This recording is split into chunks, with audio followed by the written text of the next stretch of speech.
السلام عليكم، مساء الخير. طلعت عليكم بهذا الفيديو الخفيف الظريف. درت لكم هذا التحليه الخفيفه السهله والسريعه. ان شاء الله ربي يحل ايامكم. التحليه تاع الفلان بواحد الطبقه راح تخليها بنينه بنينه بزاف بزاف ويجي ذوق مختلف.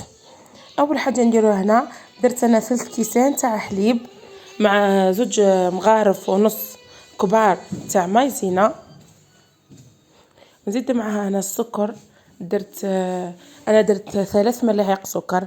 اللي ما يحبش الحلاوه بزاف يدير 2 مغارف تاع سكر كبار، خاطر راح نزيد نديرها الفلان. انا درت 3 مغارف سكر كبار مع 3 مغارف تاع فلان فاني. كما قلت لكم اللي مش حاب الحلاوه بزاف يقدر يدير غير 2 مغارف سكر ويدير 3 مغارف كبار تاع فلان فاني. راح نخلطوا كلش مع بعض على نار متوسطه حتى يغلي. تشوفوا عقد معاكم هنا، مش راح يعقد لكم بزاف خاطر ما كثرتش النشا. واني درت معها الفلون راح ثاني يجمدها وتجي حكمه. راح على هذا غير تهز الغليه وتشوفوها عقدت ودارت يعني بدات تغلي. طفيو عليها مباشره، راح نصبوها في الفيرين تاعنا نكون وجدناها من قبل بهذه الطريقه. شوفوا هنا راهي عقدت وما عقدتش بزاف، كي تبرد راح تزيد تعقد اكثر. نجيبوا الفيرين تاعنا نصبوا هنا نصف في كل كاس، نديروا النصف، نديروا في كل كاس قلت لكم نديروا النص من هذاك الفلان. يعني راح نستعملوه مباشره بعد ما تطيبوه، ديروه مباشره في الكيسان حتى كنديروا الطبقه تاع الكاوكاو هذيك.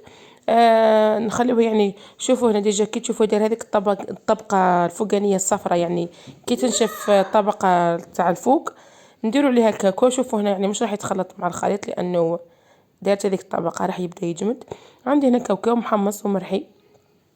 درت طبقه، ديروا طبقه يعني مليحه، تكون طبقه خشينه شوي باه كي تكبوا النصف الاخر تاع الفلان تجي ديك الطبقه تاع الكاوكاو تبان.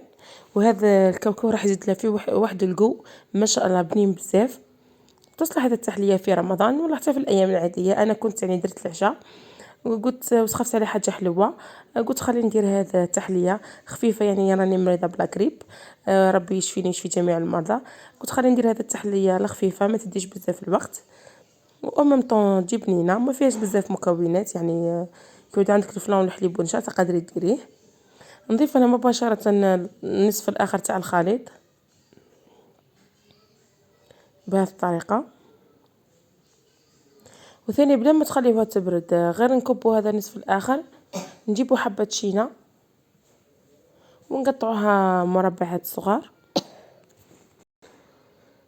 نتوما يعني اللي عندو الكيسان تاعكم ماكمش حابين ديروا في ديفيرين هكذا كبار تقدروا ديروا كيسان يعني قل منهم باه يديروا لكم واحد 4 ولا 5. هنا مباشره كيما شفتوا دارت الطبقه هذيك فوقانيه يعني الناشفه، نديروا هذيك التشينه نقطعوها مربعات صغار ونحطوها بلا ما ديروا لا تخلطوا لا سكر لا والو. نديروا هنايا من فوق هكا تجي بزاف بنينه ومنعشه وتبرد القلب صراحه. وهذاك الجو اللي بقى من التشينا كيما قطعناها نزيدوه من فوق يعني شويه شويه نوزعوه على الكيسان وتكون واجده معنا هذه التحليه لنهار اليوم. ان شاء الله تنال اعجابكم. ما تنسونيش البنات بالجيم والتعليق والاشتراك لاول مره تشوف قناتي. في فيديو اخر ان شاء الله. دمتم في رعايه الله وحفظه. مع السلامه.